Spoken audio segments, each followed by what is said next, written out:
ڈر کے اللہ سے زندگی گزارنا اور اس کے حکم کے خلاف ذرہ برابر بھی اپنے زندگی کے لمحات کو نہ گزارنا، ان کے لیے بڑی بڑی بشارتیں، بڑے بڑے انعام اللہ کریم نے رکھا ہے۔ وہ باغ میں رہیں گے، انگور کھائیں گے، جنت کے میوے کھائیں گے، جنت کے باغائت میں ٹہلیں گے، جنت کے جھولے ہوں گے، جنتی حوریں ہوں گی، اور وہ کامیاب ہے اور اچھی جگہ، یعنی باغ میں رہیں گے، انگور کھائیں گے۔ کہ انگور اللہ نے ذکر اس میں اعلیٰ حضرت نے ترجمہ کیا ہے تو انگور کا ترجمہ کیا ہے۔ اس لیے اللہ کے حبیب صلی اللہ علیہ وسلم نے اپنے غلاموں کو کس طریقے سے آخرت کی فکر دلائی ہے اور دنیا سے نفرت دلائی ہے۔ لیکن ہم لوگ ہیں کہ دنیا میں ایسے ملوث ہو چکے ہیں کہ آخرت کو، قبر کو ہم بھلا بیٹھے ہیں۔ آپ دیکھیے کہ غور کیجئے کہ صحابہ کرام رضوان اللہ تعالی علیہم اجمعین کا مقام کتنا بلند و بالا و اعلیٰ ہے، جنہوں نے سید الانبیاء صلی اللہ علیہ وسلم کی اللہ اکبر اپنی آنکھوں سے دیدار کیا ہے، رسول کریم رؤوف الرحیم کے پیچھے جنہوں نے نمازیں ادا کی ہے، کتنا اونچا مقام ہے۔ بس 2 حدیثیں میں بیان کرتا ہوں اور اس کے بعد انشاءاللہ، کیونکہ ہمیں ماپولی جانا ہے، کل کنونشن میٹنگ ہے، تو آپ لوگ ذکر، دعا، سلام کیجئے گا۔ غور سے سنیے۔ ایک روز اللہ کے حبیب صلی اللہ علیہ وسلم رات کے وقت میں لوگوں کے پاس گئے، رات کے وقت میں لوگوں کے پاس گئے اور اللہ کے حبیب علیہ الصلاۃ والسلام نے فرمایا کہ اے لوگوں، تو اس وقت میں لوگ کون تھے؟ صحابہ کرام تھے۔ حدیث میں اس طریقے سے ذکر کہ اے لوگوں، اللہ سے شرم کرو۔ تو صحابہ کرام نے عرض کیا کہ یا رسول اللہ، کیسے اللہ سے شرم کی جائے؟ تو غور سے سنیے گا اللہ کے حبیب نے آگے کیا ارشاد فرمائے۔ آقا فرماتے ہیں، تم وہ جمع کرتے ہو جو کھاتے نہیں، تم وہ جمع کرتے ہو جو کھاتے نہیں،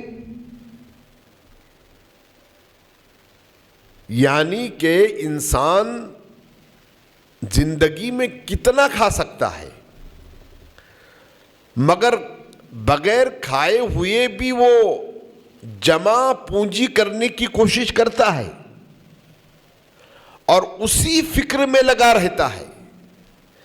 تو اللہ کے حبیب نے صحابہ کرام سے فرمایا، تم وہ جمع کرتے ہو کھاتے نہیں۔ اللہ اکبر۔ میرے پیارے آقا صلی اللہ علیہ وسلم کے پیارے دیوانوں، اور پھر دوسری بات سرور انبیاء صلی اللہ علیہ وسلم نے یہ ارشاد فرمائی، تم ایسی امیدیں رکھتے ہو جو پا نہیں سکتے۔ ہر انسان دنیا کی ایسی امید کرتا ہے اور امید رکھتا ہے کہ میں اچھا سے اچھا مکان بناؤں، اچھے سے اچھا بنگلہ بناؤں، اچھے سے اچھی گاڑی میں چلوں، اچھے سے اچھے لباس کپڑے پہنوں، اچھے سے اچھے شان کے ساتھ رہوں۔ لیکن آقا فرماتے ہیں، تم ایسی امیدیں رکھتے ہو جو پا نہیں سکتے. تو ہر کوئی بندہ پاتا ہے جو چاہتا ہے پاتا ہے؟ نہیں پا سکتا ہے. اگر اس کے پاس 10 بنگلے اور 10 گاڑیاں بھی ہیں تو بھی اس کی امید پوری نہیں ہوتی. وہ پلین کے پلان میں رہے گا, ہیلی کاپٹر کے پلان میں رہے گا, اس کی امیدیں پوری ہو ہی نہیں سکتی.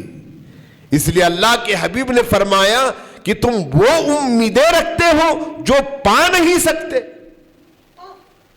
اور تیسری بات سرور انبیاء صلی اللہ علیہ وسلم نے فرمایا, اللہ اکبر, آقا فرماتے ہیں ایسے تم مکان بناتے ہو جس میں تمہیں ہمیشہ رہنا نہیں ہے, ایسے مکان بناتے ہیں.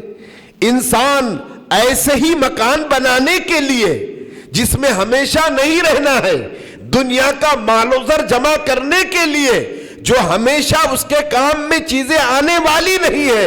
جو انسان جو ہے تو اتنا مال ہوتا ہے کہ وہ کھا نہیں سکتا, اس طرف توجہ ہے, تب جا کر اس کی تلاوت بھی چھوٹ رہی ہے, تب جا کر کے اس کا ذکر الہی بھی چھوٹ رہا ہے, تب جا کر کے اس کی نمازیں بھی چھوٹ رہی ہے, تب جا کر کے وہ صدقہ بھی برابر نہیں دیتا ہے, تب جا کر کے وہ زکوٰۃ بھی صحیح ادا نہیں کرتا ہے, تب جا کر کے وہ حج کرنے کے لیے بھی جلدی تیار نہیں ہوتا ہے. اور پھر یہ ہوتا ہے کہ ایک دن جو ہے تو موت آ جاتی ہے اور وہ چلا جاتا ہے. دوسری حدیث سنیے, حضرت ابو سعید خدری رضی اللہ تعالی عنہ سے مروی ہے, روایت ہے. اللہ اکبر, آپ غور کریں اور اندازہ لگائیں کہ حضرت اسامہ بن زید رضی اللہ تعالی عنہ نے 1 ماہ کی فرصت پر 1 ماہ کے اوپر قرض لیا 100 دینار, اور 1 ماہ کا قرض لیا 100 دینار اور لونڈی خریدی. لونڈی خریدی تو اللہ کے حبیب صلی اللہ علیہ وسلم کو پتہ چلا اور معلوم ہوا تو سرکار نے سنا. تو اللہ کے حبیب علیہ الصلوۃ والسلام نے فرمایا کہ اسامہ نے 1 ماہ کے قرض لے کر کے 100 دینار میں لونڈی خریدی. وہ اتنی طول جو ہے تو امیدیں رکھ رہے ہیں, اتنی طول ان کی خواہشیں ہیں. آگے کے جملے سنیے, اللہ کے حبیب صلی اللہ علیہ وسلم فرماتے ہیں میں تو اتنی بھی امید نہیں رکھتا ہوں, اللہ اکبر, کہ آنکھ کھلے تو آنکھ کے جھپکنے کی بھی امید نہیں رکھتا ہوں میں کہ آنکھ میری جو کھلی ہے تو اب جھپکیں گی یا نہیں جھپکیں گی. میں اتنی بھی امید نہیں رکھتا ہوں کہ نگاہیں اٹھ جائیں اور پھر میری نگاہیں لوٹ کر آ جائے.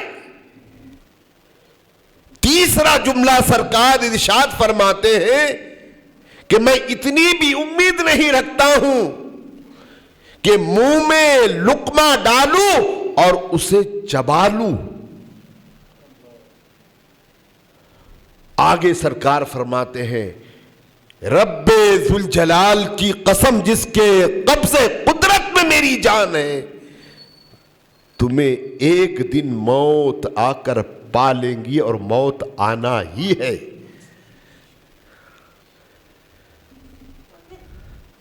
ان المتقین مفازا حدائق و اعنابا,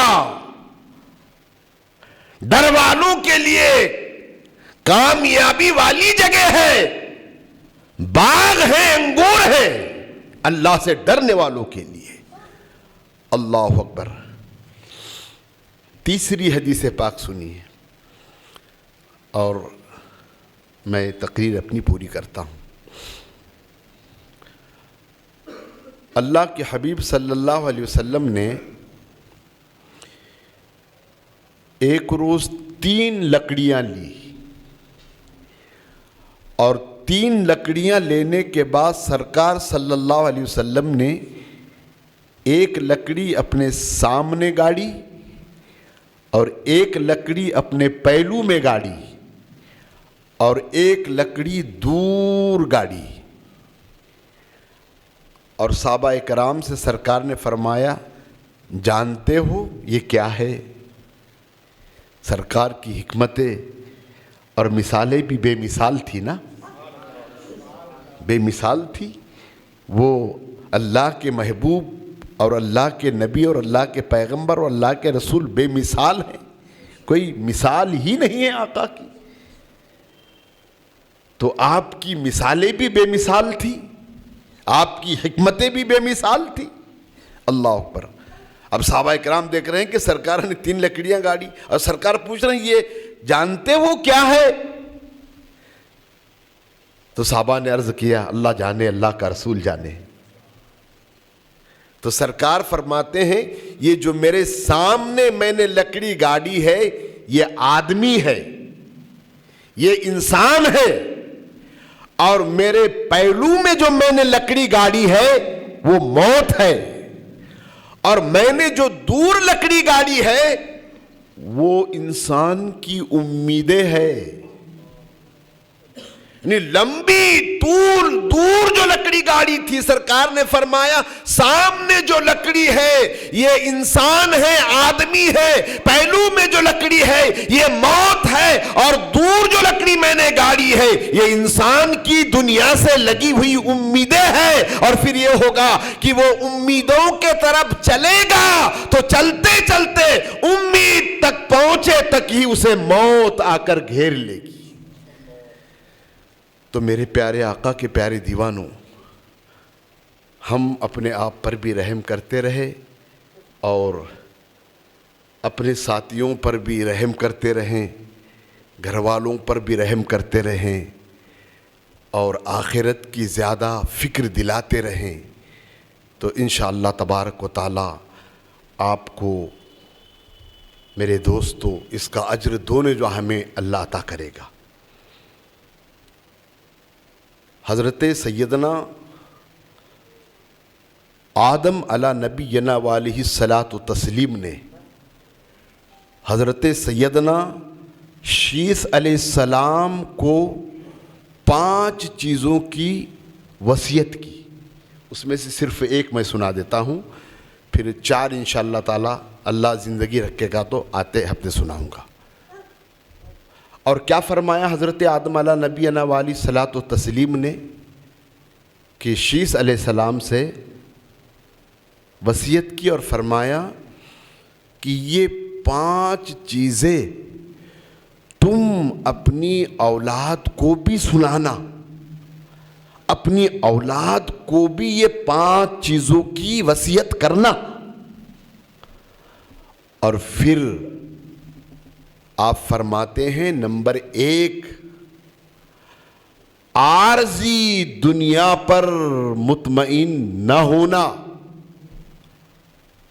آدم علیہ السلام جو سب سے پہلے انسان، سب سے پہلے جو نبی تشریف لائے، جن کو اللہ نے سب سے پہلے پیدا کیا ہے، اللہ اکبر، اور شیث علیہ السلام کو یہ وصیت کر رہے ہیں، 5 وصیتیں، اس میں سے کہ عارضی دنیا پر مطمئن نہ ہونا، میں جاویدانی جنت میں مطمئن تھا، جاویدانی جنت میں مطمئن تھا، مجھے اللہ نے وہاں سے نکالا۔ میرے پیارے آقا کے پیارے دیوانوں، اس لیے عارضی زندگی پر توجہ نہ دے، آخرت کی فکر کرتے رہے۔